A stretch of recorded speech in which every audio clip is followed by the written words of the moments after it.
তীব্র আন্দোলনের মুখে হঠাৎ করে বাংলাদেশ সরকার পরিবর্তন হওয়ায় বিশৃঙ্খলা সৃষ্টি হয়েছে বাংলাদেশ ক্রিকেট বোর্ড বিসিবিতে। বাংলাদেশ ক্রিকেট বোর্ডের সভাপতি ছিলেন নাজমুল হোসেন পাপন।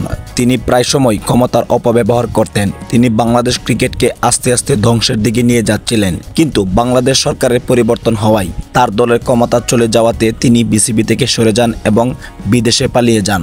আর এমন অবস্থায় বাংলাদেশ দলে চলছে বিশৃঙ্খলার হাওয়া। আর এই হাওয়া থেকে বাংলাদেশ ক্রিকেট দলকে রক্ষা করতে হলে অবশ্যই যোগ্য একজন সভাপতি নিয়োগ করতে হবে।